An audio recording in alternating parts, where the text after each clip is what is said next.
So thank you everyone for being here. I'm so excited to have you. My name's Eric Rosenberg. This is my first meeting as chair of College Area Community Council. So thank you all for having me. I'm excited to be in my new role. For I think most of you are familiar faces. For those of you who are new to what we do here, we work to connect our community members with each other and our community leaders, including elected officials and business leaders and nonprofit leaders. Today we have our are excited for our new meeting time. I know my kids are going to be happy to have me for tucking in. To start off, we're going to have our regular presentation from the Ventura Police. But before we do that, I want to take a moment to recognize and thank our volunteers who make this all happen. Dina Rogers is our vice chair. Kathy Bremer is our secretary. Herb Schwind is our new treasurer. Thank you, Herb. Russell Richardson is a board member at large. Bob Shilkin is a board member at large. And Rob Corley and Barbara Brown are emeritus board members who we're always excited to see around. So without any further ado, thank you to all of them. And I'll hand it off um, to is it Commander Corporal Bevan? So I want to make sure I get that right for our presentation from the Ventura Police. Yeah, hello everyone, and hope you're having a good night. I am filling in for Commander Hourigan. I'm a corporal here in our major crimes division, so I handle all of our major crimes, including homicides, robberies, felony assaults, and I'm just filling in today for him. So excuse me if I go out of line or out of off topic on this, but I have some stats. Obviously, I think everybody has the form, or I can try to share this because it will make it a little easier to go along with what I'm doing here. That'd be great. So I have a copy I can share as well. Yeah, let's see. This should work. Let me know if that's coming up. Yes. Perfect. Yes. So this is a map of from April 22nd to May 19th of this year, notating our offense types. You'll see in the top right the numbers of crime incidents versus the number of crime offenses. It may be a little confusing. The reason those numbers are different and that crime offense is a little bit higher is each incident could have more than one offense. So we had 43 incidents in that time frame in your district, but the crime offenses could be higher because each incident could have maybe 2 offenses, sometimes even 3, depending on what the incident was. Looking at the map here, you'll see a large amount of it concentrated in the Mills and the mall area. As you're aware, we do have a lot of thefts at the mall with all the businesses there. So you'll see a higher concentrated area of crimes or incidents, let's say, in that area, largely related to the amount of commercial buildings and businesses there. Let's see here. Do you have any questions about any of these? Anything you're seeing on this form here? What I noticed in looking at the map is there are usually more larcenies at the mall, and this time it looked like there are quite a few drug offenses. Do you have any information on that? No, nothing to point at necessarily. One of the big issues I've seen is this area is a lot of people exit the freeway at Main Street and they'll use Mills or Main Street just on the edge of the district here. So if they get stopped in a vehicle and they're found with drugs or they're riding a bicycle or on foot through this area, we also have the bus depot in this district, which is on the north side of that mall property. The bus depot, it's a great site and a great thing for the bus and how they operate, being centrally located in an area for them to transfer onto new buses. But we do get a lot of people who hang out there. It's shaded. There's a lot of benches, restrooms, and there are times that you'll see a spike in the drug-related offenses because of that. It's an area where a lot of people do like to hang out. I'm curious, there's a couple of looks like thefts that took place on the at the north side there, closer to the park. Were those car break-ins or home break-ins? Do you know? Yeah, so most like, are you talking about the one off Skyline near that looks like it's off one of the side streets off Skyline? Yeah, there's looks like two right around that area. Yeah, most likely thefts from vehicles. A lot of times we'll see either break-ins through the window or even unlocked vehicles. People will go in and just ransack the vehicles. So it's most likely what that is. The any sort of like residential burglary, where there's something like involving a burglary in a residence will be marked differently. Okay. So these could, the thefts can range from anything from, a $1 item stolen to something higher dollar. So it just depends. Did Commander Hourigan mention to you that he was going to review the Ventura Police Department strategic plan this evening, or is that something that we'll have to wait for another meeting? No, I can go over that with you guys tonight. Oh, great. Okay. Yeah, So you did. he did. He filled me in. So I will do my best, and you guys ask questions. The 3-year plan is something that's very important to us. So I can go over it with the info I have, or if you had specific questions. Jennifer just made a comment that she Oh. didn't see the Thill area on the map. Now, the Thill area is not considered to be in the college area, but Down what at the map bottom would down the here. Thill area be on for crime stats? You know what? Let me check that real quick.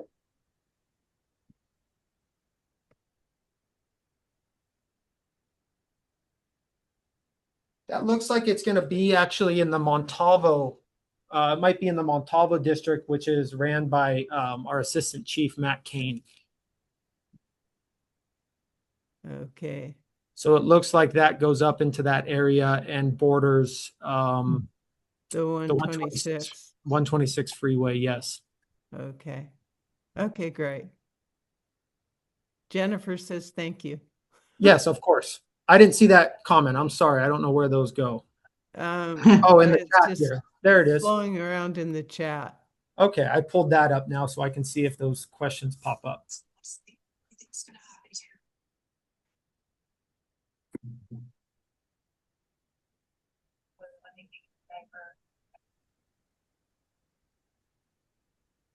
Any other questions about the crime map here in your guys' district? No, I was kind of impressed that we're down 10 crimes for 10 incidents from last month, when I understand that the police department sort of expects things to ramp up during the summer as you get as the weather warms. And in this case, the number of incidents went down. Yeah, and I mean it does fluctuate for a variety of reasons, but yeah, I mean you're right. It does typically move up in the summer months as we start to get more people out of school, people not maybe not working. The weather's better, but there are a lot of ways that crime just finds a way to increase and decrease sometimes. Yeah, school's not out yet. Yeah. Hi everyone. My name is Marisa Sullivan. I'm sorry I'm late. I'm just curious about the drug offenses, I guess. What were they related? What drug? Unless you already said that and I missed it, I apologize for that. Just curious about what kind of drugs might be problematic right now.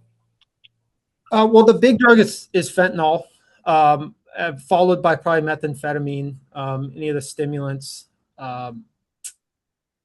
We're not seeing as much of the opiates like heroin anymore, but most of these would be most likely methamphetamine or fentanyl. And most of these drug or narcotic offenses that you're seeing are typically just possession charges. Yeah, I guess that was kind of my question is it like someone was, the offense was they were arrested because it was on them, they were found using it or something, and or that they did something to someone and, like it led to a physical altercation. I'm just curious. Maybe that would be under something else, but yeah, thank you for clarifying that. Of course, yeah. Most of these are going to be just simple possession. The person was contacted either on a consensual encounter, maybe a proactive stop leading to a detention, and the officer developed either a probable cause or the person was on probation with some sort of search terms for narcotics and then found to be in possession of narcotics. So that's what most of these are going to be. Typically not related to, it's not like a battery and then they also had drugs on their person. It's typically a standalone thing. Jennifer would like to know how she would see the Montalvo crime map. I do not have that. I can try to locate that. I just wasn't issued that map. I was issued this one for tonight's meeting. Right. And she wants to know if she can look it up. Is there a way for her to access it? Let me do some research on that. I want to see if I can either get you that info or get you in touch with the right person in order to get the crime map for your area. Great. Thank you. I know I can find it. I've seen it before. I was just curious if maybe they can include that in the presentations also, along with the college area next time. Yeah, I will ask. I will kind of give some notes back to Commander Hourigan for future meetings, and I'll see if he can include that. Thank you. Of course.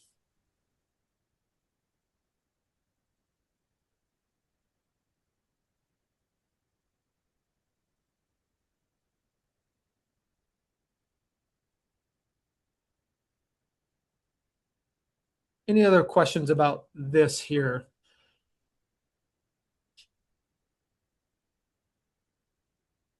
I think you're free to go on that one. Okay. So I will talk about, let me switch my screen I'm sharing here. Bear with me for 1 second.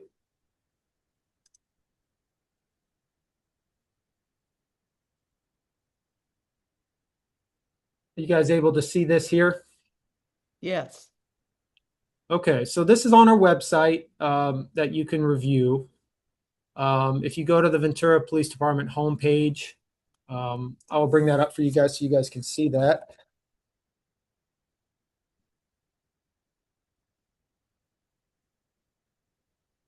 So if you go to our homepage, can you guys all see this here? It will just be this icon right here on our homepage where we'll launch the strategic plan. And that's just what I'm on here. So if you guys are aware, our Chief David Dickey, polled the community, got a lot of responses about what their kind of goals were for the city as a community member, some of the issues that they faced personally, whether they felt safe or not. There are a lot of things that were polled. I think about, it says in here, I think about 1,400 people responded to that public online survey questionnaire, let's say. And with that, along with some kind of data-driven analysis that the chief and our department did, they came up with a lot of stuff here. So you can see the input. 1,490 residents completed the questionnaire. These are some of the key findings. And stop me if you guys have already seen all this, but I'll just go over with it with you guys for now until you tell me to stop. 66% of respondents reported feeling very safe or mostly safe. Only 3% reported feeling not safe at all. Neighborhood safety was ranked as the highest priority. 64% rated that their most recent interaction with VPD as very positive or somewhat positive. And one of the top ranked method for improving connection with residents was more visible foot, bike, or mounted patrols. So these are some of the key findings from that questionnaire that was sent out. And then these are some of the topics that came up and some of the challenges and strategies that the department plans to take. With citywide issues, obviously the response times to emergencies. That's a big thing for the police department in our response time, getting to emergencies as quick as we can. Our vagrancy related and quality of life crime and concerns, one of the biggest issues I think the department faces. And so one of the strategies for that is expanding partnerships in the reconnection program, vagrancy related city ordinances and enforcement capabilities. In our neighborhoods, parking issues related to camping and oversized vehicles, some emergency preparedness, and then property crimes. So there's going to be a lot of coordination enforcement in neighborhoods, increasing patrol presence and proactive engagement. Some other strategies in there as well. Moving on to the next topic, our parks and open spaces. One of the challenges, as I'm sure you're all aware, is are the e-bike operations in our city. Some of the strategies, expanding the stakeholder collaboration, a little more safety education with e-bikes, enforcement to promote safe use, and then some alternative patrol methods using technology. And then increasing our community safety and connection by increasing our police presence in the parks and open spaces. So schools, one of our challenges is school-related incidents being amplified or the online reporting being distorted. So enhancing partnerships with the Ventura Unified School District, and then streamlining threat assessments and the process related to those.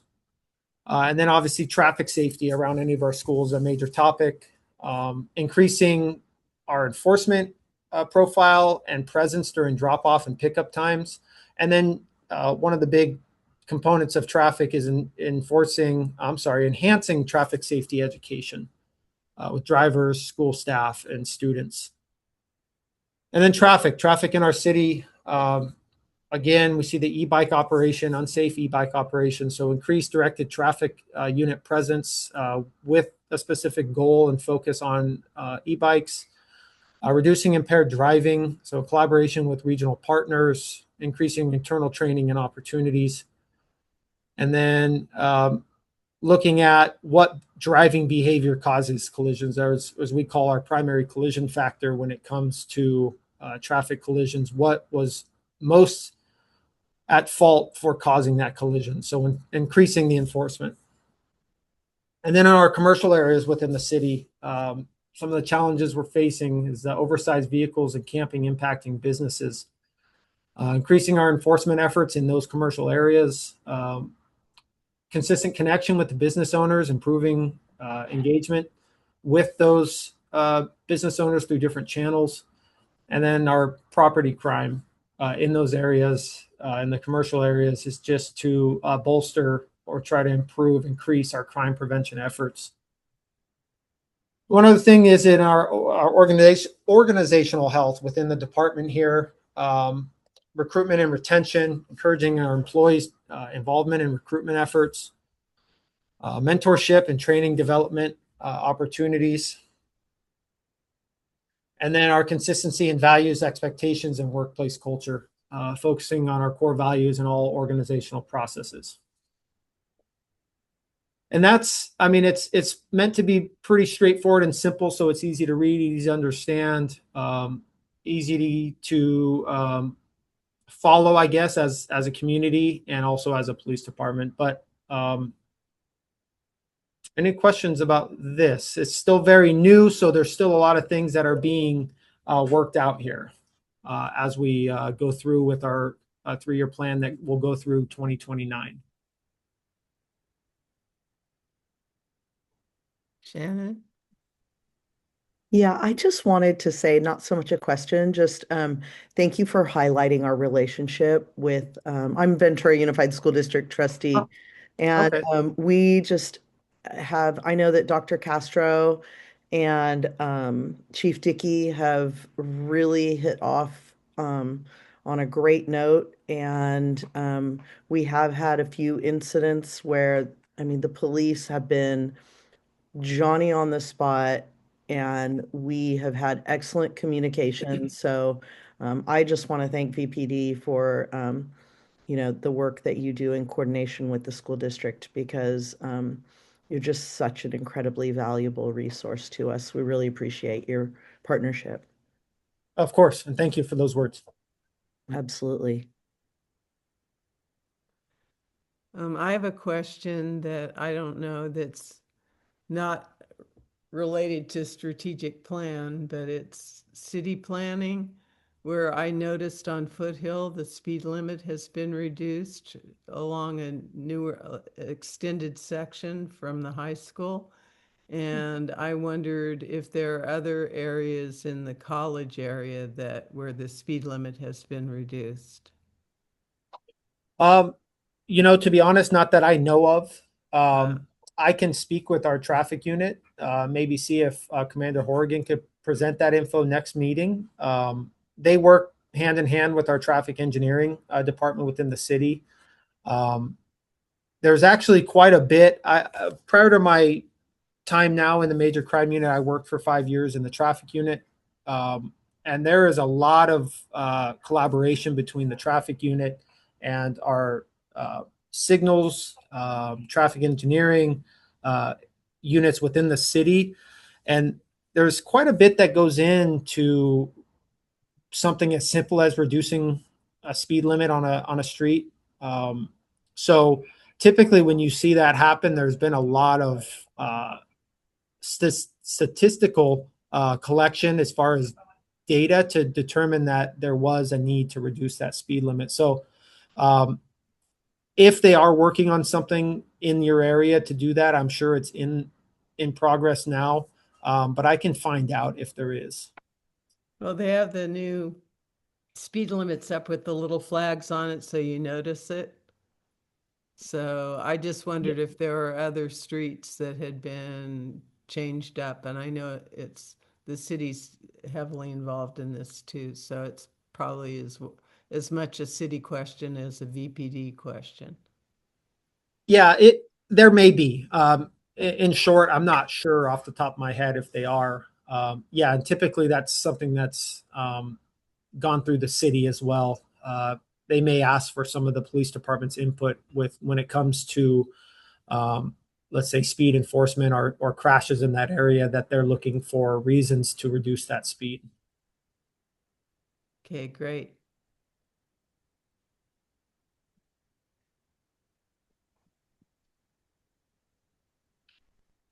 Any other questions? And I'm sorry if Commander Hourigan had more for you. This is what I was able to get together for tonight's meeting on short notice. If there's anything that's left out or that I did not cover, I'm happy to try to answer that for you guys, or I can pass it on to Commander Hourigan for next meeting to make sure it gets covered for you guys. Oh, we totally appreciate you standing in. I have another kind of question that's Sure. related to e-bikes, Okay. which is whether or not there's a collaboration between police departments nationwide and these e-bike manufacturers so that they're harder to modify to make illegal once you buy a legal one. I hope so. I don't know. Obviously, it's a major issue, not just for us in this community, but if you watch the news, it's as bad or worse in some communities with the tragic collisions they're having with kids on these e-bikes, let alone the problems that they can cause for people trying to just enjoy themselves in the city. But to answer your question, I don't know. I'm sure with the amount of attention that these e-bikes get nationwide, there's probably something happening that the companies themselves, the manufacturers, are going to want to try to reduce some of their exposure to some of these issues. I just don't know for sure. Okay, great. Marissa? I have kind of a dumb question that maybe someone can answer and enlighten me. Those e-bikes, they must not need to be insured by the household, which would be typically, the parents, let's say, because there seem to be a lot of young people on these bikes. Does anyone know the answer? I'm guessing. I guess I answered my own question. I think that you must not need to have insurance when you're cruising around those things, because if you think about the fact that these kids, they would be or the parents would be liable on the insurance, and that usually makes parents a little bit more aware of things when that happens. Just curious if anyone can answer that. Typically, there's a lot of answers to this. I think a lot of it depends on the size of the e-bike, and also in terms of insuring it. Usually, they're insured sort of like motorcycles. You have to have a driver's license to be covered on an insured vehicle. I have a handful of people who have gotten coverage for their e-bikes, but mostly no. And I'm a little foggy on how that actually works, just because kids don't have driver's licenses, and so if they're trying to insure it, who are they saying is driving it, and so forth. So there's a lot there to me that is very confusing. And most motor vehicles are not covered under your homeowner's insurance. So I'm not exactly sure, where the liability would come from in terms of someone having a claim. Yeah, and from the police department, it's just like Dina was saying. Some of these, the way they're classified, have to be treated just like motorcycles. So the motorcycle you see rolling down the street, they're required to have all the proper safety equipment, all the proper mechanical equipment like lights, horn, turn signals, brake lights. And then with that, a licensed driver, registration, and insurance, just like the registration. Mm-hmm. And a lot of them don't. Some of it is parents just not knowing, and they purchase them, and the kids are riding them around. But some of the e-bikes you see on the street are legal, and the kids are using them correctly. And the confusion comes in between the legal one and the totally illegal one. There's a lot in between that are kind of illegal, kind of not the way they're operating them. And that's when it gets very confusing. But yes, to answer your question, some of them do require insurance and a license and registration and all the proper equipment, which typically is not in their possession because for whatever reason. Yeah.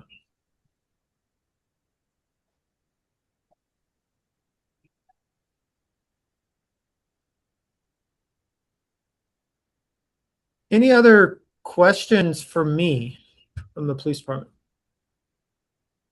I'll ask one. Hello.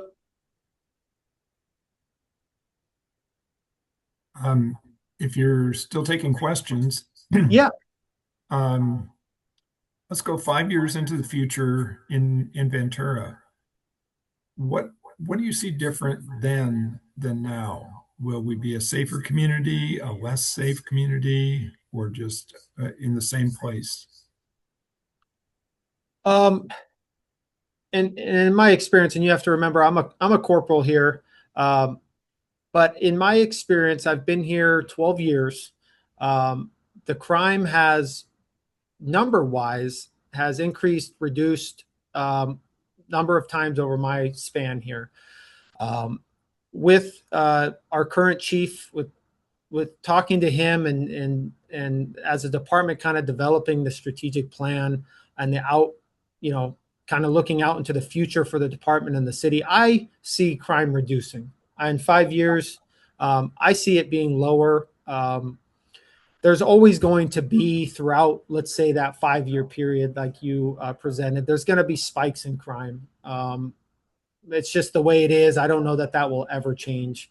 But I think our department is very kind of forward thinking and ahead of the curve when it comes to technology and resources, and making sure we're kind of staying ahead of some of these crimes the best we can, in order to keep those numbers down and keep our community ranked as one of the safest communities. So I personally see in 5 years it being trending downward. Okay. Very good. Thank you. Yes.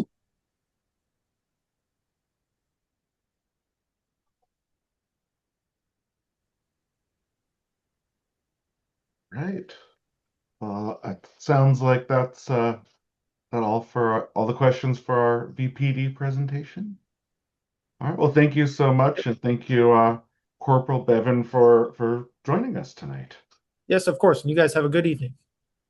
Thank you. And I have links to the crime map and the strategic plan both on the website. If you go to I always try to put our presentation files, so you can find that on our main meeting link there, everyone. So, yeah, Okay. Thank you, everyone. Bye-bye. Thank you. Okay, so next we'll turn it over to our Ventura School District Representative, Shannon Fredericks. Thank you guys so much for squeezing me in a little early. There is a band performance over at Buena High tonight that I do not want to miss. So I appreciate you getting me in. I'd like to start with a couple of our most pressing issues for right now. Community might have heard that our teacher and classified unions, VUEA and VESPA, as well as the district, we have been in, been in negotiations, and we have reached impasse. So we had a mutual decision at this point, and what that means for the process is that we will be getting mediation, so a neutral party that is provided to us through PERB, which is, I can't think of what it stands for right now, but it's one of our negotiating bodies. And so they will be providing a neutral person to go through the data and hopefully look at it with fresh eyes and allow us to come to some sort of an agreement. So it's really as much as, you know, we would hope to have been able to work out our contracts without going to impasse. It is a hopeful situation. So I'm on good terms with our union presidents, and we've, you know, discussed that we are all very hopeful that we're going to be able to, you know, again, bring down the temperature of the discussions and then hopefully be able to, you know, look at this all with fresh eyes and get some movement in a positive direction over the summer. On super exciting terms, we actually just had a board meeting last night in order to review, if any of you have seen the governor's May revised budget proposal. It is an excellent step for education.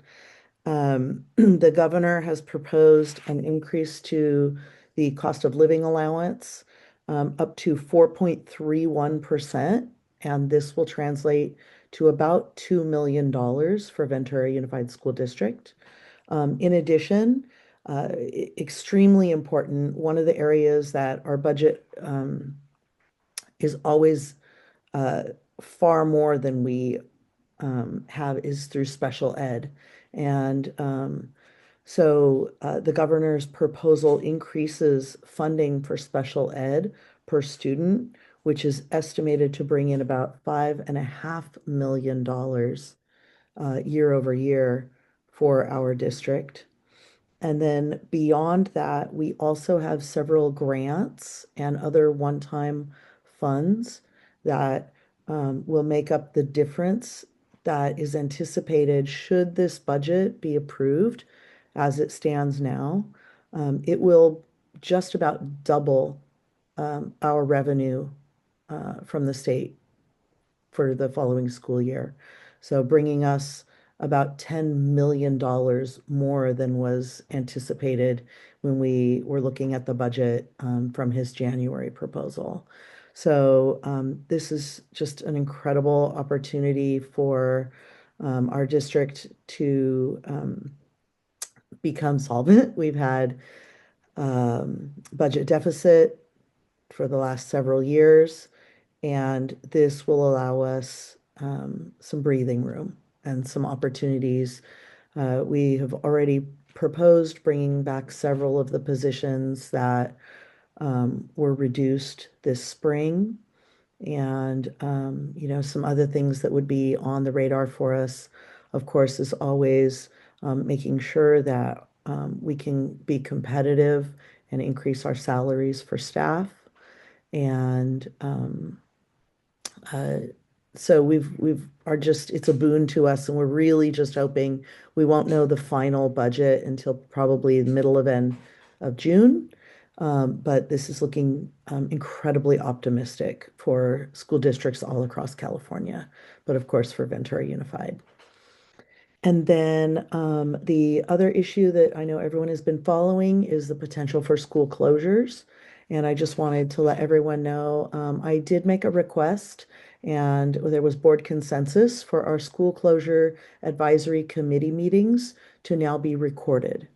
And so in the chat, you will find a link to our school closures advisory committee page on our website. And there you will find all of the agendas, all of the minutes, any documents that were used during the presentation will be available to the public. And now you will also be able to find a link to be able to watch the meeting. They will all be recorded from this point going forward. So our next school closures meeting will be on June 18th. And if anyone is able to come, everyone is always invited. These are agendized public meetings. We encourage the public to remain engaged and be there when possible. And so those are our three big items that are going on right now with the district. As far as what is going incredibly well right now, I just want to congratulate all of our graduating seniors. We have graduations next week, and it is another area where if I know tickets are at a premium, and sometimes not everyone is available to attend live. So we also will be streaming all of our graduations live. And so Buena High School will be the first. Next Tuesday, June 2nd at 4 p.m. will be Buena's graduation. You also might want to avoid the area if you're driving home around that time. It's always a little bit chaotic. I'm proud to say that my oldest will be graduating on Tuesday as well. So that's an exciting day for us. Ventura High School will be next. Theirs will be Wednesday, the 3rd at 3 p.m.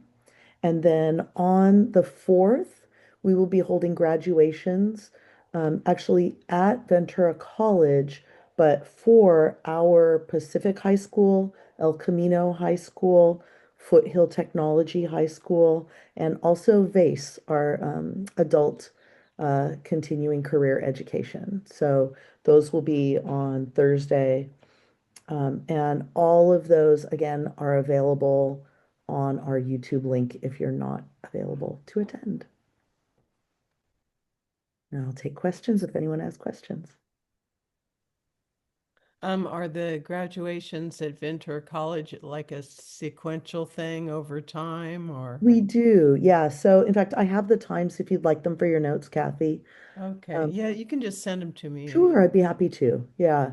But we stagger them throughout the day. There's about a 2 to 3 hour spread between. We start at 10 a.m. All the way down. VACE is at 5:30. So we'll have all four of them staggered throughout the day. Okay. Okay, great. All right. Can you state what the sticking issues are on the union mediation? Yes, so the primary issue is with regard to healthcare. Currently, Ventura Unified is the only district in the entire county that does not have an individual cap on healthcare. And as everyone knows, healthcare has just become more and more expensive over the last 15 years. And it has become more and more difficult for the district to budget and be able to stay within budget.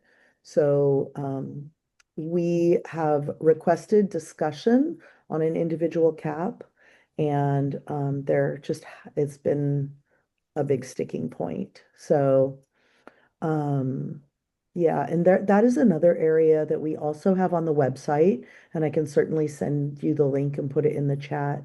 We have a page on our website that is for negotiations that details, it outlines every offer we make, every counter offer that the unions have made, and it's just very factual information so that the community is able to kind of follow the timeline of what offer. Our offer that I believe stands, I'm not part of the negotiations team, but our offer, I believe that stands is a 2% on schedule salary and then an individual cap on the insurance benefits. And we offer our staff 11 different plans, and 7 of those plans would be fully covered underneath the proposed cap. And so that would leave 4 remaining, our sort of Cadillac plans that would require either for that cap to be negotiated or for there to be an employee contribution.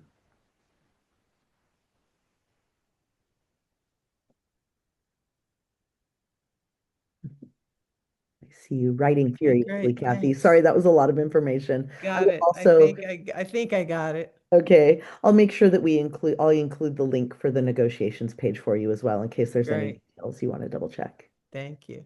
Thank you so much. Appreciate it. I'm sorry to run off, but I do have to get to Buena.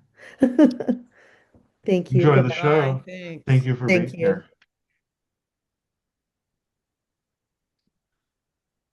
Okay. All right. Yeah. Well, Pretty. we'll have to hold our future Shannon questions for next week or next month. But I'm glad she was able to join. It looks like Vanessa is not here, so we will skip ahead. We have Carl Morehouse here from the Ventura Sister City program. I'm excited for this one. It sounds like a really interesting presentation. So Carl, please take it away.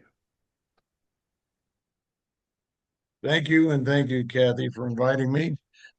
Irony of ironies, and too bad your Ventura College rep isn't here tonight, because if you picked up today's breeze, it's a story about Ventura Sister Cities and the relationship with college students on the top of the fold. So, real quickly, the back history of the Ventura Sister City Association is that back when I was on the council, and many of you remember the late Councilmember Neil Andrews, we often wondered why we didn't have a sister city. You know, like Santa Barbara's got 5, and others have several. Oxnard has 1 or 2, and we've never had one. So around 2014, 2015, we were approached by representatives from Loreto Baja Sur about being a sister city, and we said, okay, why? And they said, well, we have a 5-island national park off of our coast like you do, and they are sister parks.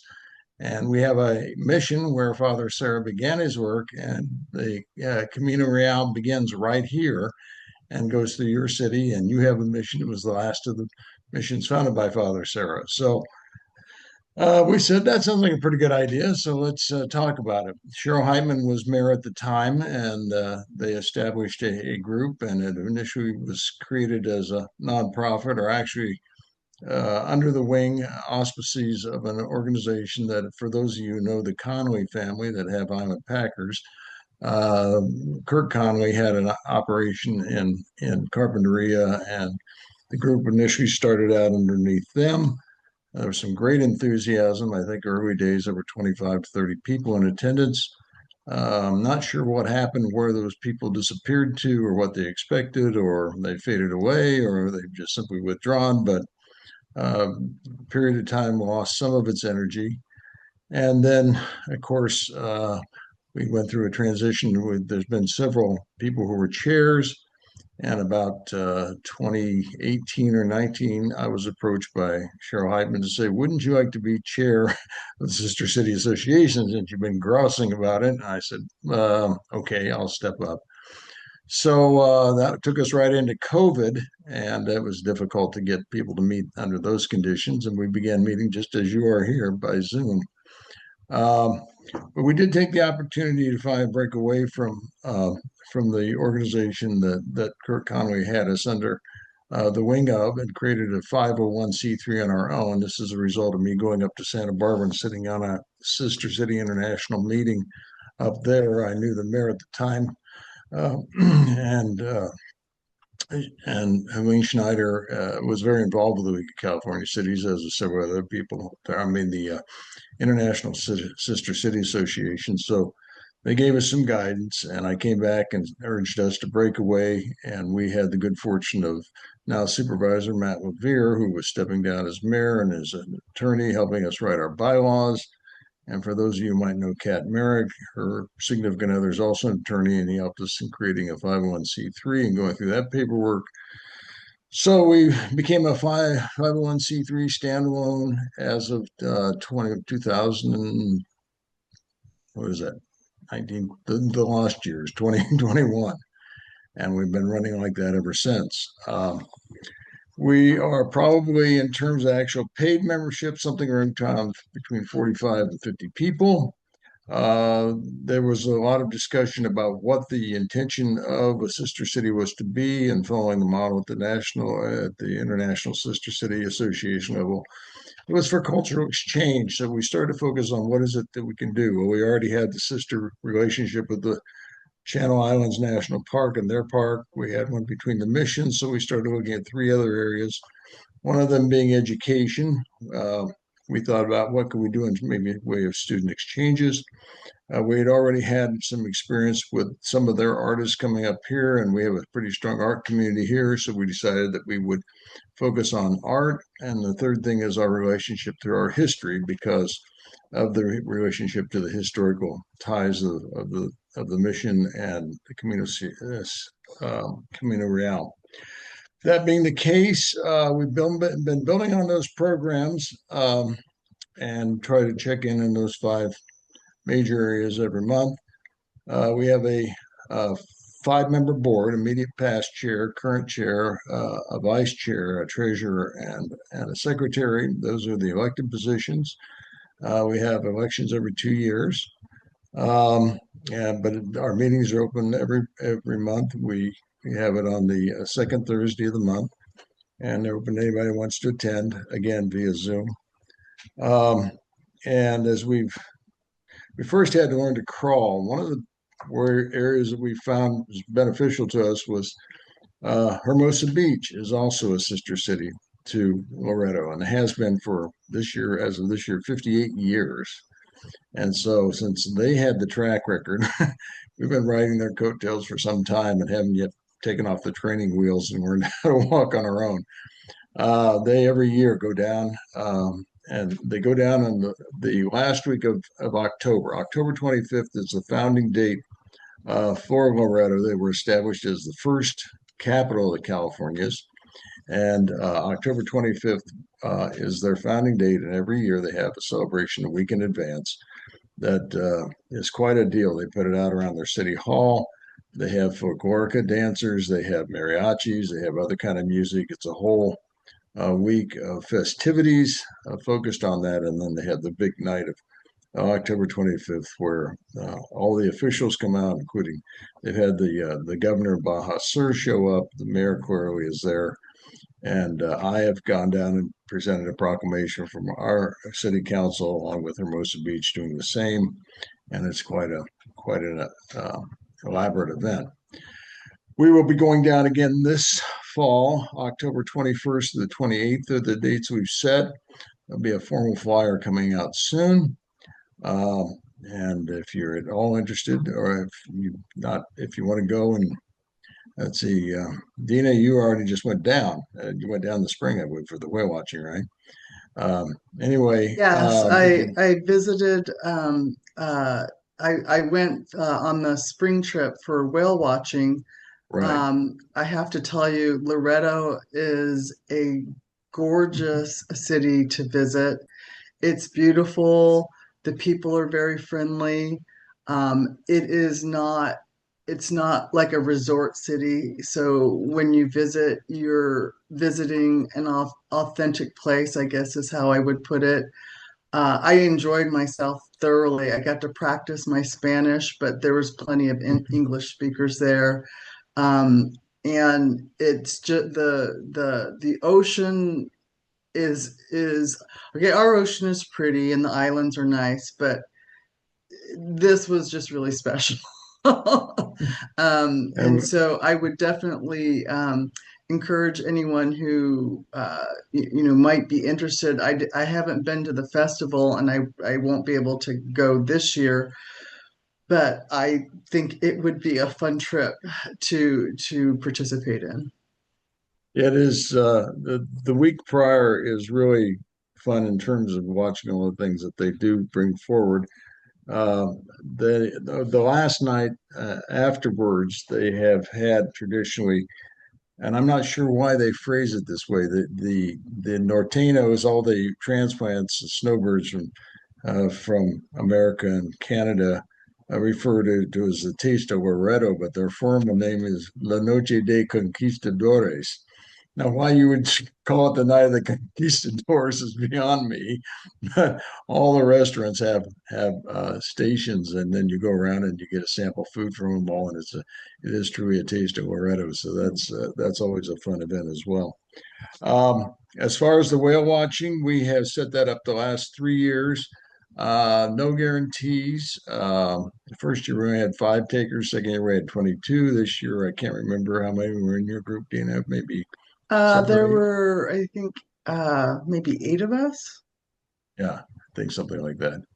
So we have been going down and then trying to make a day of crossing over the peninsula to the Pacific side and going to a bay over there, not the famous one that's further north, Ignacio, because that's 4.5 hours away.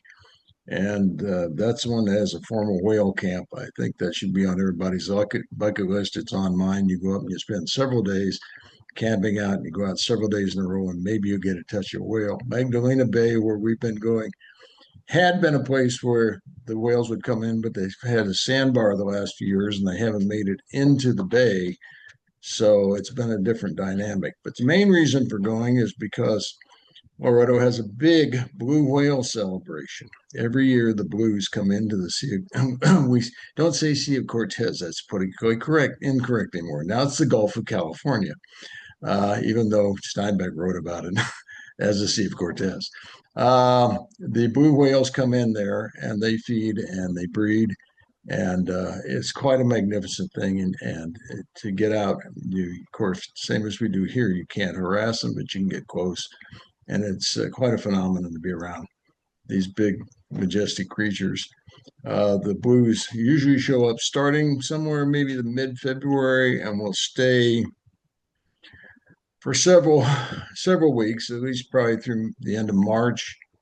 But it depends. As I've been told by the locals, there's kind of a resident pot of orcas. And if the orcas show up, the blues get the heck out of there because they don't want their children being eaten by the orcas. So the other areas we're working on is art. We've been able to, in the last 2 years, get our own famous muralist, MB Hanrahan. She went down and joined up with a local artist down there and has created a fantastic mural of a whale, and it was in association with a bunch of the children down there. Lizette Enzuna, who is the artist down there, just a fantastic watercolor artist. She's usually teaching children, and it was her kids and her classes that got involved. MB came back up here and was able to find a space in Montalvo School, and they did one similar one here. But some of us have been on a rant that the matching one should be someplace other than hidden in a hallway of a school we can't get to. So we're on the hunt for a wall. I'm in negotiations right now with the Harbor District and be talking to them if we can find a space down there to do our matching mural to go along with that. As far as the historical aspect, it was last July, I believe it was, we had a showing at the museum. Fantastic turnout for a documentary that was developed and is now available, I believe, on PBS called La Requa. It's about a gentleman who was in his early 70s who was determined to recreate what his grandfather used to do, which is the burro trains that would run down the middle of Baja to deliver goods. And they recreated that, took his grandson and some other people along, and it was documentary. In fact, the documentary filmmaker was here to talk about her involvement with it. Fantastic movie. It's well worth watching. If you can find it on PBS, La Requa is the name of it. So we're still building in all these areas. We will continue to show up at in fact, I just paid my dues today, so we can go participate and have a booth at the street fair on the 4th of July. We want to continue to grow and encourage. The biggest thing I have to say about Sister City Association is it's an all volunteer organization. You get out of it what you put into it. If any one of those 5 areas interest you and you want to focus on them, whether it's the education, as I said, if you pick up the new Breeze, it has about 11 students who went down. This is the first time we've had any students going down from Ventura College and what it took to get that going. And we hope that it will continue to go. Hermosa Beach has been doing student exchanges with, I believe, I want to say junior high level. They've been doing it for, I don't know, 30 plus years. And a lot of those kids have gone through their program are now actually in leadership positions in Loretto. And that's very fun because their English is very good and they also understand something about what's going on up here. So again, we're looking for skill sets, though, because quite honestly, many of us who are there do not have the skill sets. We've been fortunate enough to be recently joined by 2 individuals who have much more computer experience than some of us. So we're rebuilding our web page. Right now, Father Tom is our treasurer from the mission, and he's about to retire. In fact, he'll be retiring the end of June, I believe. And he'll probably stay at the mission, stay very engaged. But anybody's got some good accounting skills, we'd be happy to have them join us because now that we're growing up, we're getting funds. In fact, we've been used as a pass-through for 2 different organizations. One is they have a college down there that one of our members has adopted as her own, and she's been funneling all kinds of money down to get them to get computers and all kinds of things to help their school, which is wonderful. Although that's not a direct tenant of ours, it's an indirect tenant, and we've been using ourselves as a nonprofit for her raising money to do that. And then we also are very affiliated with Eco Alianza, which is a group that was founded in 2007. In fact, they're the people who actually approached us first about wanting to be a sister city. And they have been very strong in protecting the coastline there and basically all the natural resources of Loretto. The Loretto population is about 18 to 20,000 people. Yes, there are a fair number of expats from the United States. In fact, my immediate past predecessor as chair, many of you might know Carol Cantrell, or you know her sister Christy or her mother Joyce, who was on our public arts committee. Carol sold her house up here and she's moved and had a house down there for several years now. So it has that effect on people. And there are some Canadians down there, as I indicated. There is a new urbanist community. Rob would appreciate this as a planner south of there called Nopolo. or Loretto Bay. It's a fully designed, planned community that has all the new urbanism principles in it. I have a friend from former planning director Mill in Mill Valley, who has a house down there because he loves it for that very reason. So, but the old town itself is still very genuine, and they protect that very heavily. Echo Allianza was very involved for the last 2 years in going through helping the community do some planning because they ironically do not go through, for those of you who live through it here, they do not have a general plan by any kind of law down there, and they don't go through that process formally.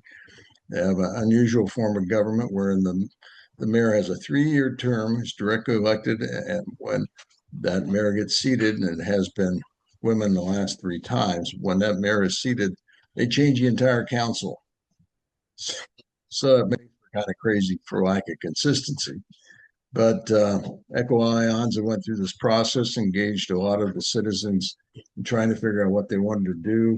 They have some similar constraints to us with regards to water. They definitely have issues with generation and continuation of electricity. But the main thing is to protect the Sea of Cortez.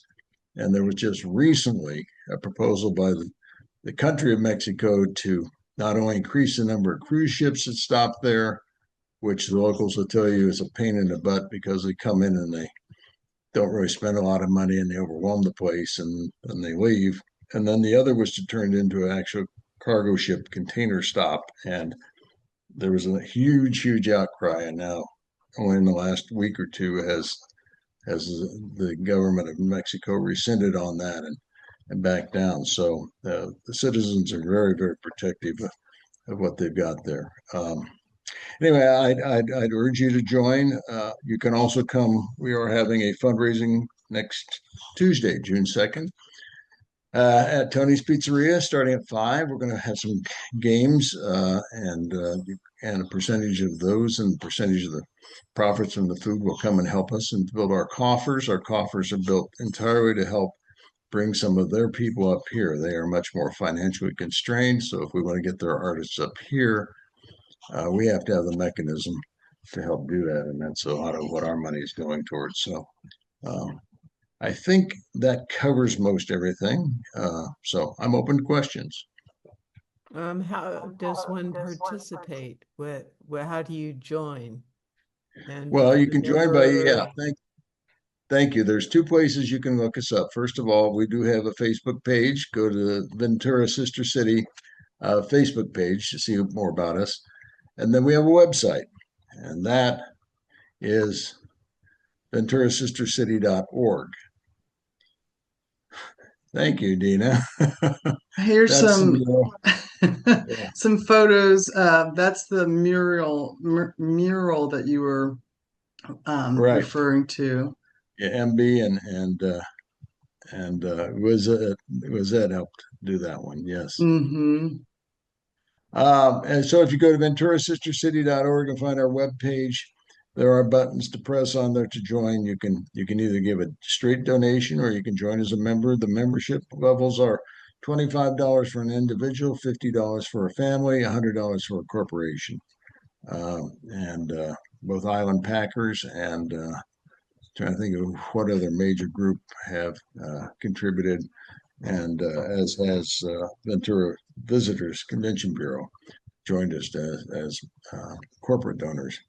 But and then again, as I said, you get out of it what you put into it. So from our meetings, if there's something that intrigues you and you want to get more involved, we had on our whale watching 2 years ago a lot of individuals who are affiliated with through the Channel Islands National Park and through Island Packers, the naturalists who go out there and take care and lead people on the islands came down, and they became very enthusiastic and met a lot of the people who were their peers for the Loretto Islands. And some of them have stayed on and decided to get more involved. And the arts community, we're still trying to build in every sense there. And so, again, you get out of it what you put into it. So to go on one of these trips to visit, what would be the kind of usual cost one would expect? That depends. What has happened and what part of the things, one of the fun things that we've done with Hermosa Beach, because they've been at it so long, is they will in advance work with. There's only one airline that goes down. It's Alaska Air. It goes down out of LAX. There are only certain days of the week it flies. I think it doesn't fly on Wednesday, I believe. It goes down. It's only one trip a day. I think it leaves at around 11:30. You get down there about 1. It's only about a 2-hour flight. Um, and so Hermosa Beach blocks out, they have traditionally blocked out up to even 20 seats. And it's first come, first serve at that rate. They have to eventually give up seats if they're not taken by our group. And then sometimes when they freed the seats up, you can find them even cheaper. You're on your own for accommodations, but there are a number of accommodations that are provided that you can stay at. Some of them we'd recommend, others we haven't stayed at. And so you can spend as much as you want. You have to spend your own for your own meals. There is nothing really provided for except setting up the tours and getting some of those at a lower rate. We've done walking tours. If you've not visited Loretto, the first initial thing is do a walking tour. We've been good about setting up meetings to attend the headquarters of Echo Alianza to learn more about what they're doing and the students that they've involved, the young people, getting them involved in preservation and doing things like cleaning up the water. And they have a very strong recycling program and other things like that. We've taken groups up to San Javier, which is up in the Gigante Mountains, about an hour and a half up the mountains. It's one of the I oldest. visited there. Yeah, you can stop at a goat farm on the way back, and they make tortillas and they have goat cheese, and you can make tortillas there, or yeah, do that. Let's see, and then go out clearly to try to go out to the islands.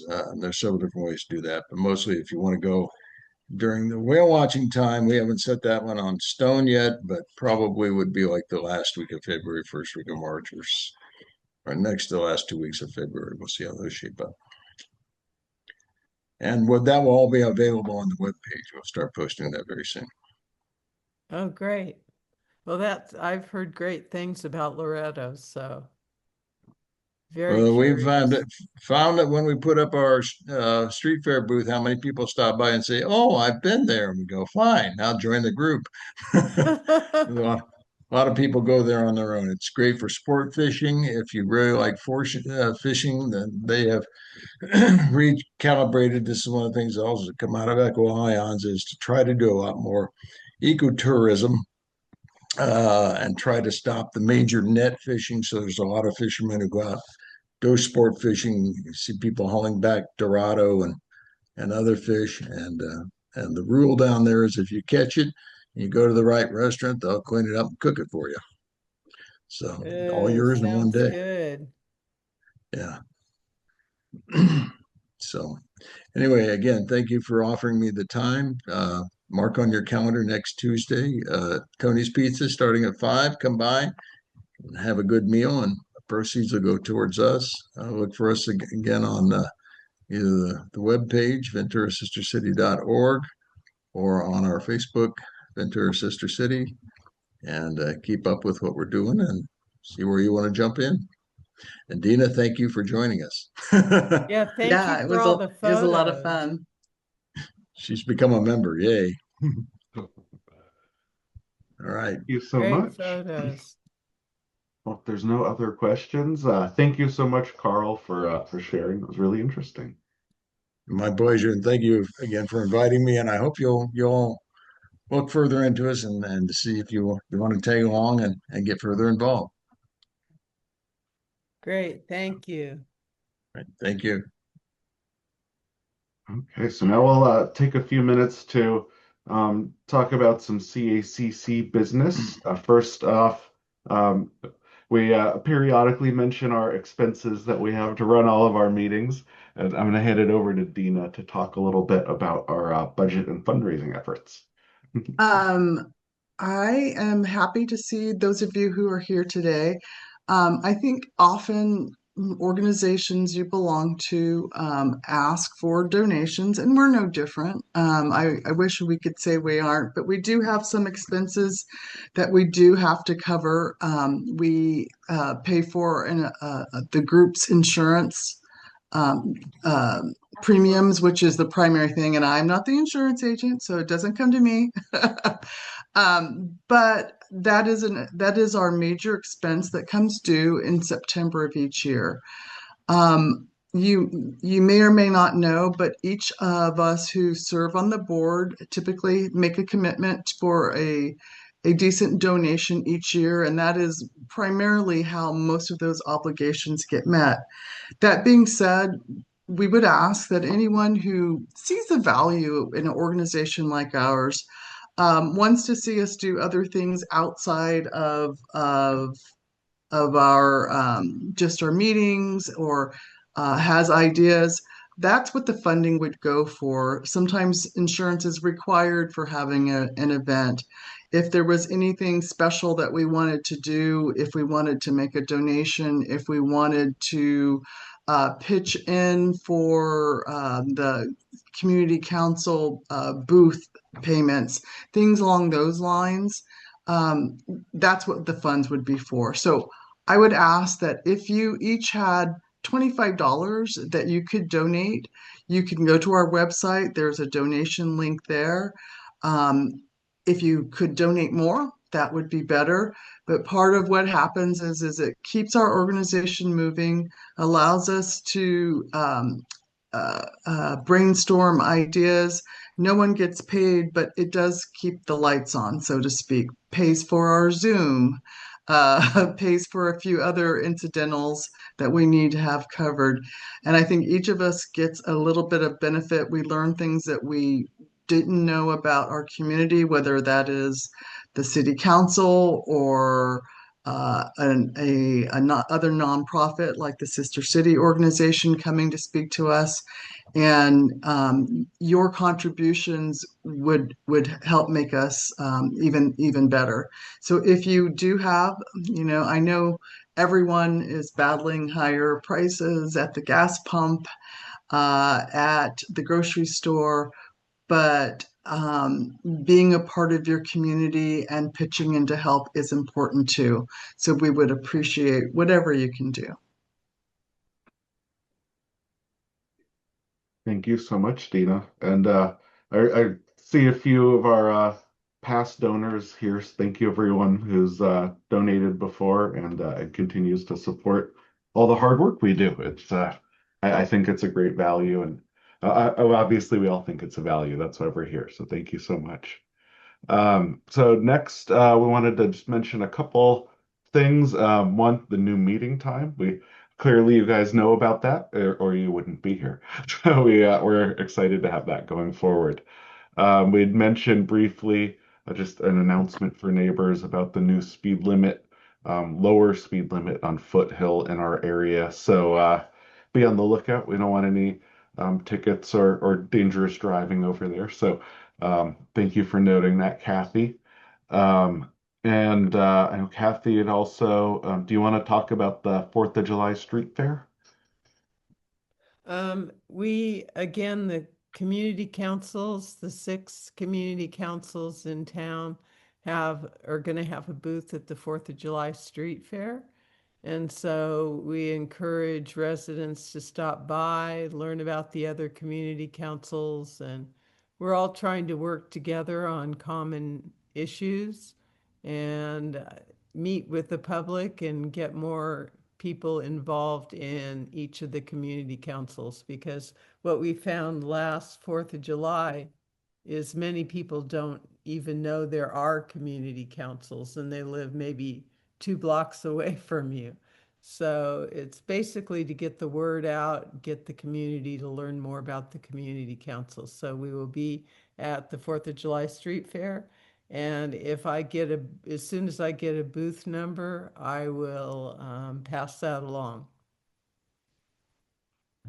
And if you're in town, I'm sure that'll be a great event. Happy 250th birthday, America.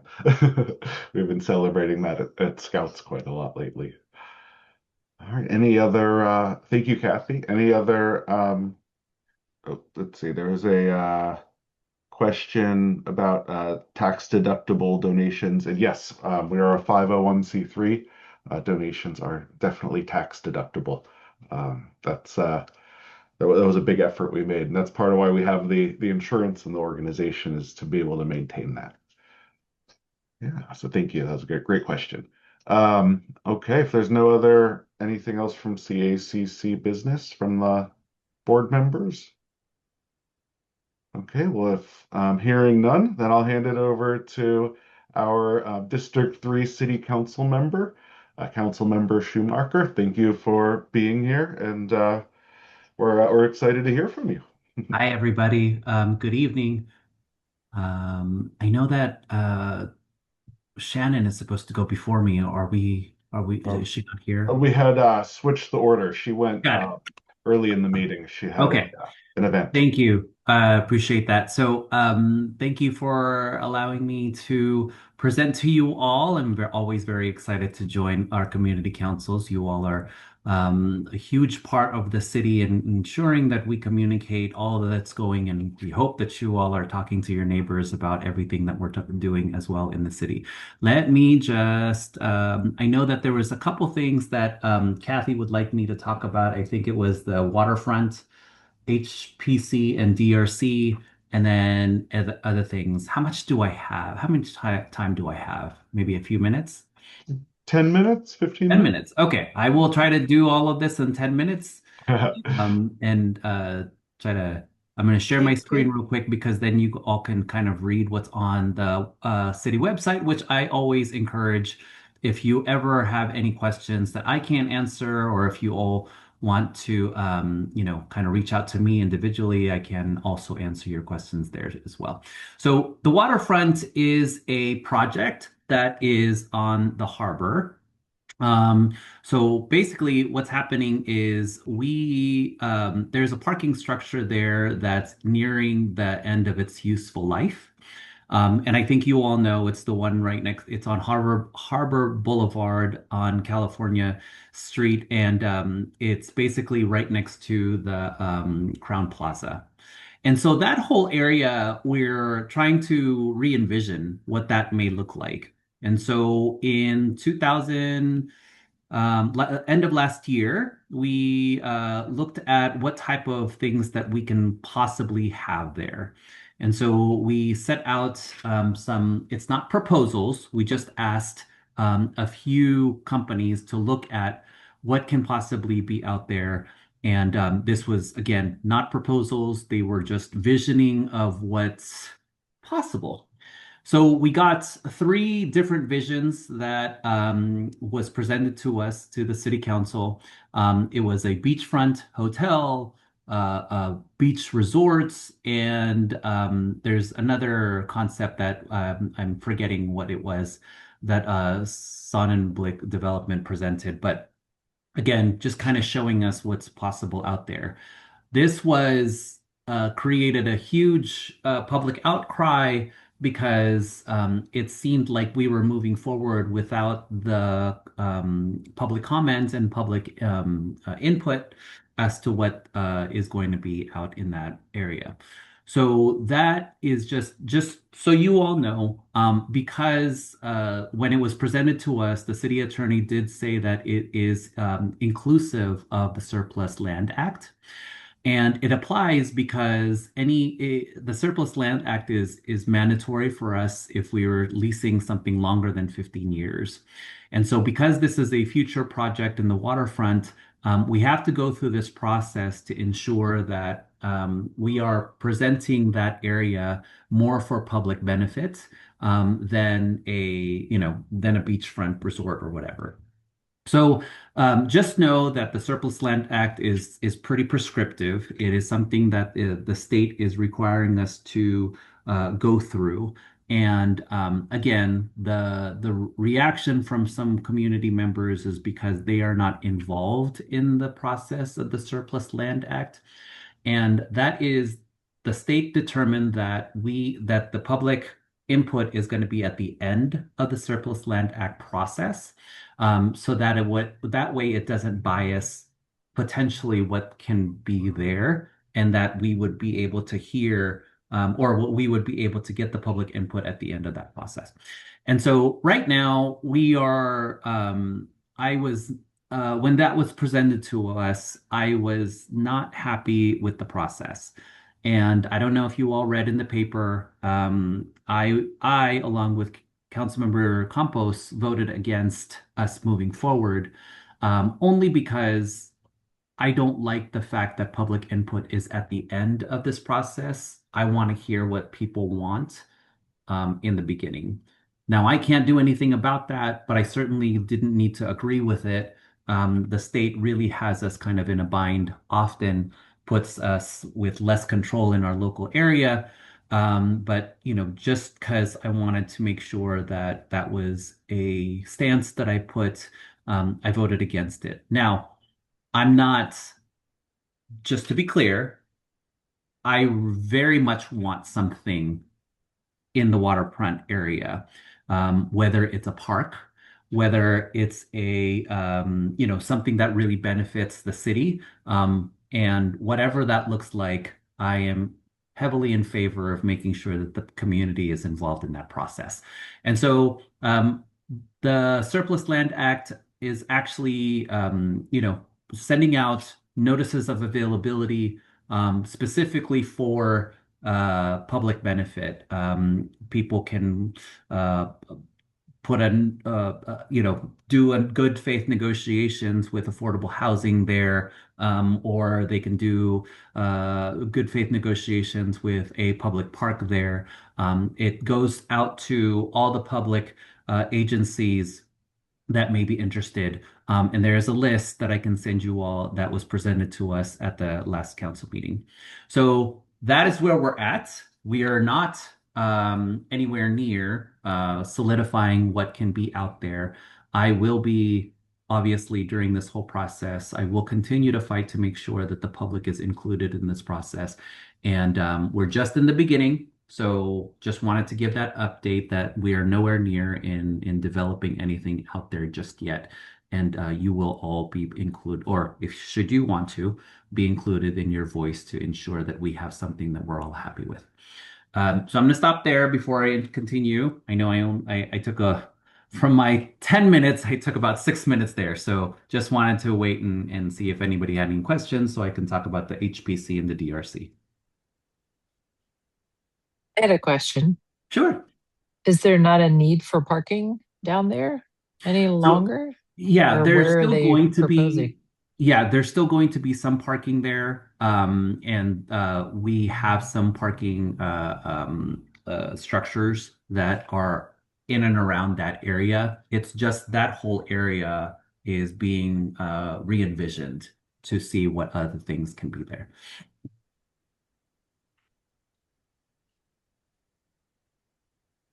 Doesn't the Coastal Commission demand that you replace the parking that you currently have?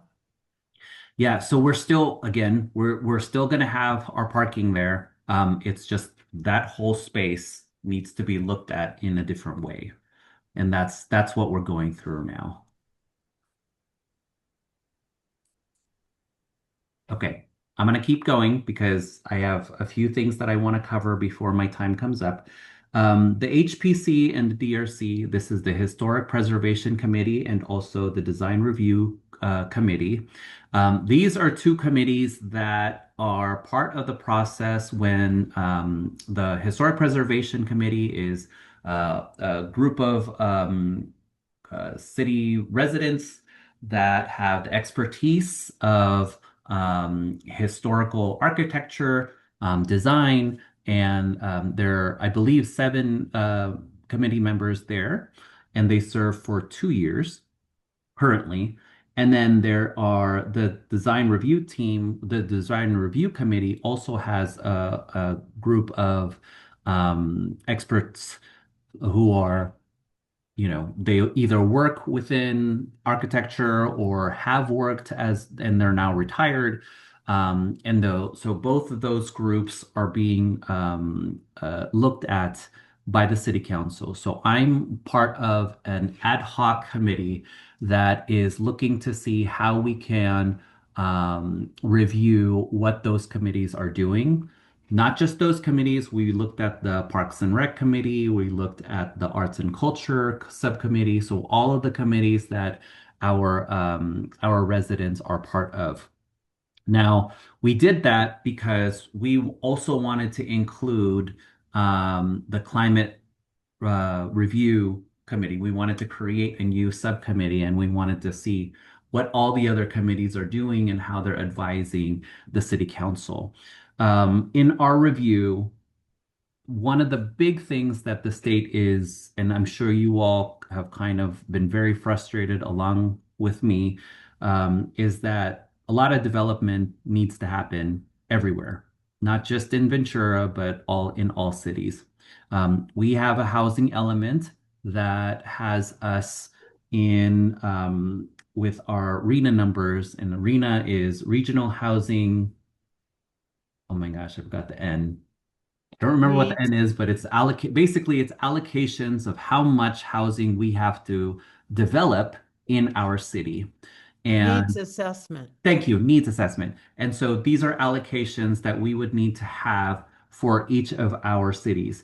Right now, Ventura is in its 6th cycle, so we're 2/3 within our cycle. Our cycle ends at 2029.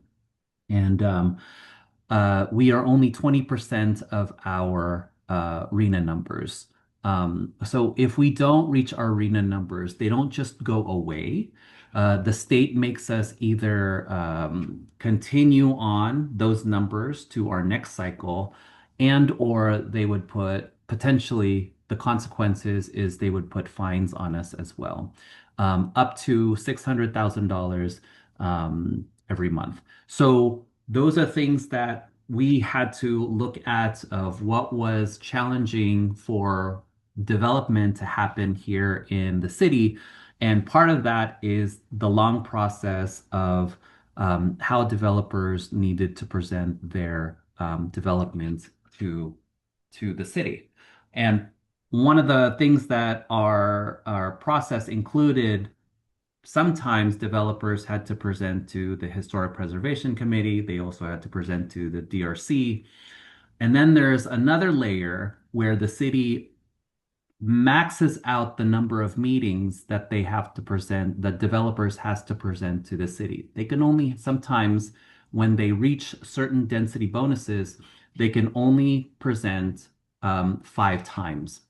So DRC, if the DRC, they presented to the design review team committee, and then the DRC said, no, we don't, per our standards, we don't want to see that type of design. They have to come back, and then they would come back to the DRC. That's 2 meetings there. And then it would need to go to either the director's hearing or the planning commissioners. And the planning commissioner sometimes pushes back on some of those designs. And so that's another meeting. By the time it gets to me at a city council, potentially during an appeal, I only have 1 meeting and my hands would be tied and I become a rubber stamp. And so when we looked at that as a subcommittee, ad hoc committee, myself, Councilmember Mangone, and also Councilmember McReynolds, we didn't want to just, the city council, the people that you elected, needs to have a stronger voice when the developers' projects comes to us. And so we had a very long time. I mean, it went on for months for us to be able to really contemplate what type of options we are going to present to the city council to approve. We couldn't agree with just one, so we ended up with 5. So Councilmember McReynolds, if you wanted to watch the meeting, it's very long. It was just yesterday. Councilmember McReynolds wanted to do away with both the Historic Preservation Committee and also the Design Review Committee. Myself and Councilmember Mangone did not want to do that. We wanted to keep them. However, we wanted to limit their scope so that way we would be able to have some level of control on your elected officials to be able to push back to the developers when it comes to our desk. So it wouldn't be status quo as to what they're doing now, but we do see a lot of value with the Historic Preservation Committee and also the Design Review Committee. But at the same time, we have costs. We have a lot of costs this city needs to review in the next couple of years. And, you know, we have the arts and culture community, we have the tennis community, we have the pickleball community, the golf committee, who's always looking for us to be able to take care of certain city services. It's hard for us when the pie that we have is getting smaller and smaller because our costs are increasing more and more. And so what that means is that we're trying to figure out how do we do all of this to ensure that we reach our arena numbers without getting the consequences, also making sure that we have the state required 5 meeting requirements. And so that's why we limited some of the scope of the HPC and also the DRC. We reviewed all the options and we came up with some recommendations that we are going to be presenting to the city council. So that's coming up, I believe, next month. So if you want to be part of that and voice out your opinions and let us know where you stand, please by all means join us at the city council meeting. So I'm going to pause there again for another couple of seconds or a couple of minutes because I do have one more update that I'd like to present to you all. Questions on that?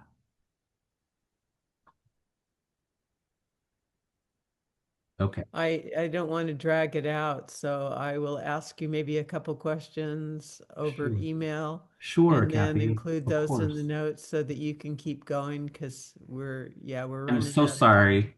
Brian, and I'll jump in real quickly. I served Sure. on the Historic Preservation Committee Sure. 25, 27 years ago. Well, we can have an offline discussion about that. Yeah. And also my thoughts, since I sit on the Parking Advisory Committee and we're looking at the parking structure and some other ideas that should have been held in the general plan. Well, I'll bring you up to speed on both of those offline. We won't take up Certainly. this group's time. I would love to. And that's like I've been having a lot of conversations with several people. So anything that you all want to include, please by all means reach out and I will absolutely love to meet with you.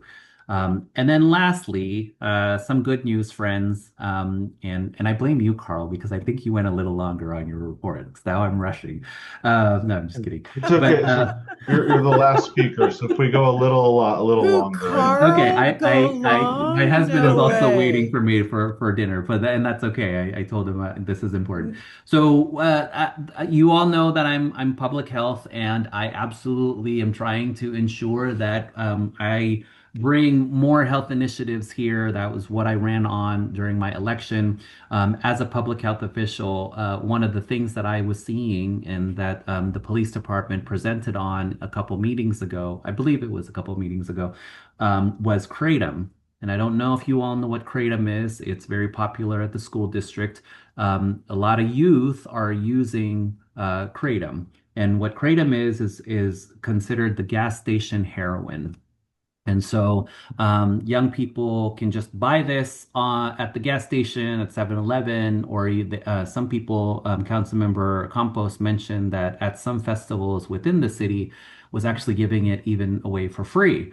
And then, you know, mostly for adults, but if young people got a hand on it, it really created a very addictive type of, it's a very addictive substance. So it has been illegal. The California Department of Public Health has made it illegal, and they leave it to local jurisdictions to enforce of ensuring that it doesn't get to the hands of young people. And so part of what I did and Councilmember Duran, we moved together, working with Councilmember Duran, ensuring that this was no longer being sold in the city of Ventura. I contacted our health officer, Miss Castell, and she gave me a lot of really good insight as to what's going on in the county, how the county is also enforcing this to make sure that retailers understand that it is illegal, and that when the police department presented it to us, they are also going to be working with the retailers, because often when you help the retailers understand that it's affecting our children, they actually want to protect our kids as well. So they do not want to sell things or even provide things to youth. And so, just like what I did with flavored tobacco and education on cannabis, this is one of those things that I want to make sure that the young people, especially, but also you as parents, grandparents, understand that kratom is no longer allowed to be sold in the city of Ventura, and that is one of the one of the great things about being part of the council, to ensure that we protect the health of our residents. So just wanted to leave it at a good. I know that the HPC and the DRC and the waterfront may not be the most ideal issues that you all, it's very controversial, but this issue is certainly something that we can all agree is a good thing for the city of Ventura. So I'll leave it at that, and I'll stop here. If it's illegal, how is it for sale? Yeah, so with the city of, I'm sorry, not the city, the California Department of Public Health only has jurisdiction through the Sherman Act. So right now, the state legislation, and I've talked to Monique Lamone about this, and also with Greg Hart, as well as Steve Bennett, to ensure that there's actually a state bill that that bans it completely. So it's one of those things that we enforce it through public health, but we can't, there's not really any teeth when public health does it. But when it comes from legislation from our elected officials, it becomes a little bit more. So it's not technically illegal yet until a bill passes. Yes, right. And what is it? Some plant-based? It is. It is.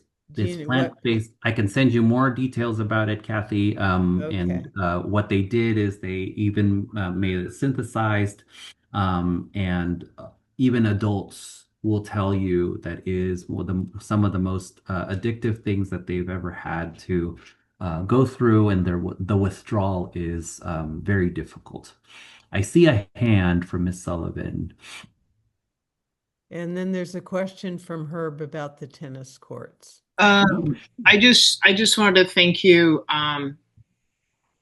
for earlier, from when you first started talking, and how you were not liking that the public didn't have input, and I really appreciate that you and also Compost, I'm sorry, city councilman, women people, doing that, because it's important. And and you walked us through. I don't think people understand how, I'm going to say, tedious, when you have to kind of do battle with state entities. I was involved in some tribal consultation, because I am the former tribal chair for Schumacher, coastal Schumacher. But anyways, and it's hard. It's hard to deal with, and all the different layers. So thank you for doing that. And then lastly, I just want to thank you. I think, especially what you're just bringing up right now, it's just things come out so quickly, so fast. Like when the policeman gave us the update, there was nothing about that at all, because these things just happen very quickly. Just like the e-bike thing, right? I mean, everyone's got overwhelmed by that too. Sure. Anyways, I just want to thank you. That's it. Thank you. I appreciate that, Marissa. Thank you for that. We don't often get thanks. And Carl knows this. We get a lot of complaints, but we don't often get thanks. So I appreciate that. I think Herb has a question in regards to the tennis courts. Okay, so if I may, just a few minutes on the tennis courts.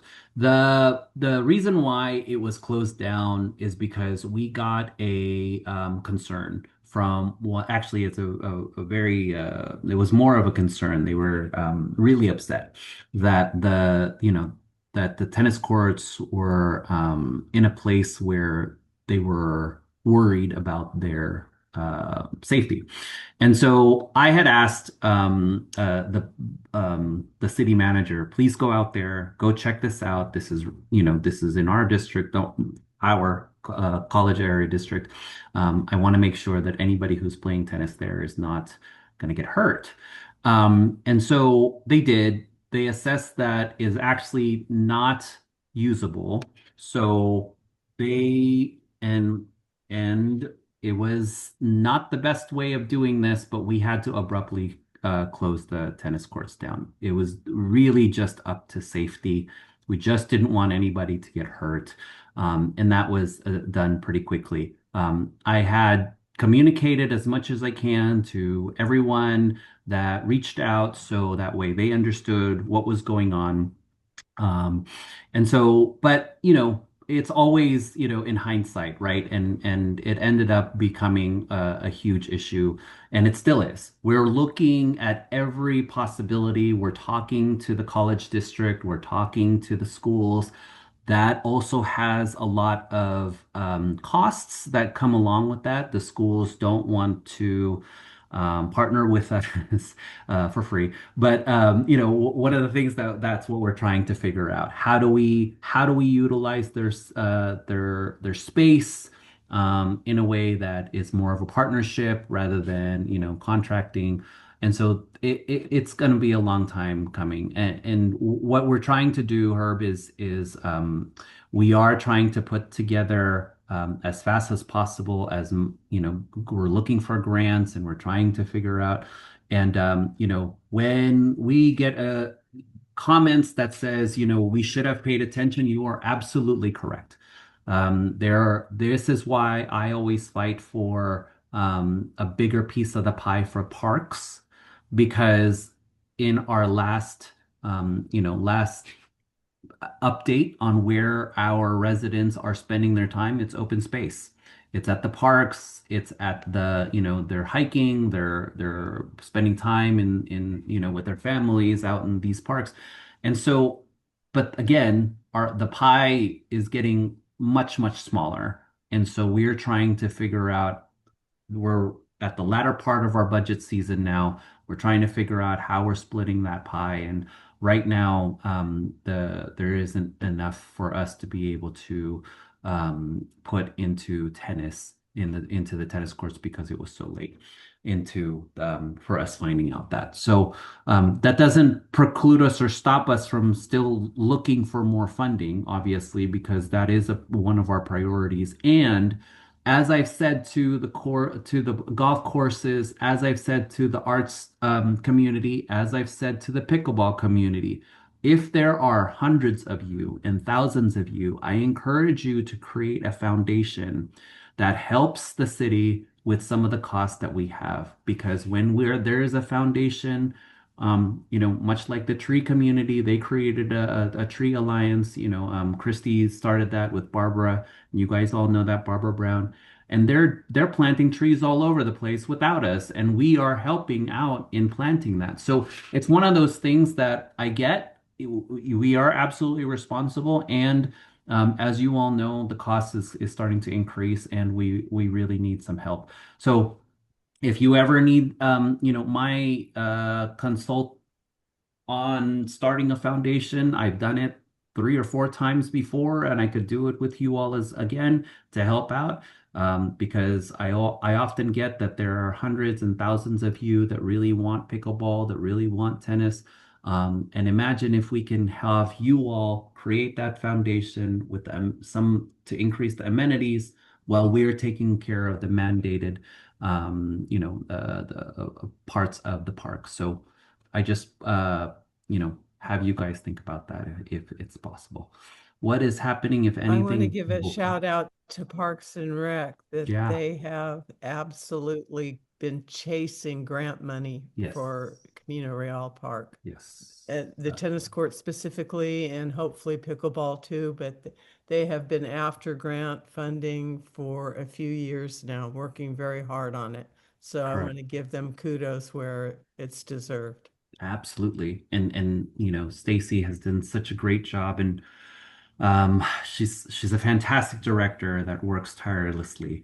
And all of them do. I remember one of the things that was concerning is there was somebody put a disparaging um, graffiti against the LGBT community, and it was sent to me. I had asked the Parks Department to, please look at that and see if they can clean it up as fast as possible.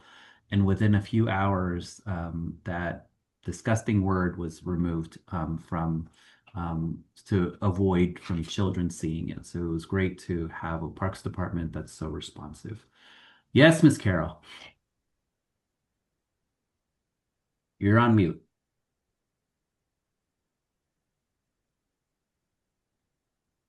I'd just like to know why it was shut down. Is it dangerous? Are there too many people? No. A quick answer. Yeah. I have no Yeah. idea. Absolutely. So there are a bunch of cracks that people can, once if they're Okay. playing, they can, twist their ankle, Okay. fall. It was just, it wasn't. It So they hasn't need been to be repainted. redone. Correct. To the point where we're also thinking about just redoing it completely. I don't think, we're looking at every possibility because again, the the community wants to also have some courts. So we're just looking at what we can do in Camino Park Okay. completely. Okay, thank you. Yeah. So thank you for your patience and in allowing us to, fully assess what the Camino Park can look like. I just had no idea. Yeah. Absolutely. They've been cracked for a long time. For a long time, and we need to get it fixed. So Maybe it was strangers or something. Okay. yeah. And then just to answer Jennifer's question in Kimball Park has maybe Carl is still here. Carl, you're still here? Yeah.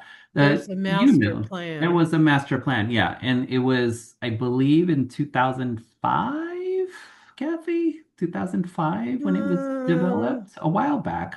Yes. It's a while back. So, and there is still, and I've been pushing for another master plan that can be developed for all of the parks and not just Kimball.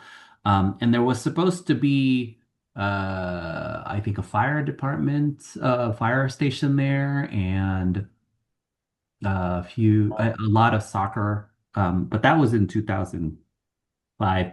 And lots have changed. Pickleball has certainly become much more popular. And so we don't have anything there just yet that we're thinking about. And also just the new discovery of I think it's birds that are not endangered, but they're certainly protected. So we have to also navigate around that area too. So I don't know if you've seen the sign, Jennifer, about protecting the wildlife out there as well. So lot of kind of environmental work first before we start thinking about what to do in that area. But certainly it's something also on our list.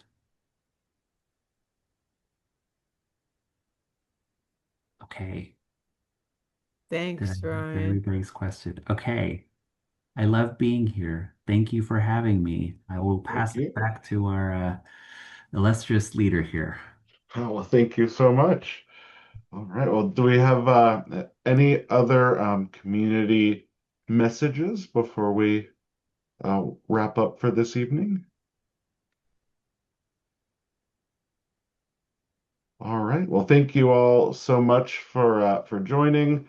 Thank you again, Council Member Schumacher, for sharing your insights, and Carl for sharing all about the the program you're working with our sister cities, and all of our other speakers. So thank you, everyone. And without any further ado or objections, we'll call this one wrapped up and concluded. Thank you so much.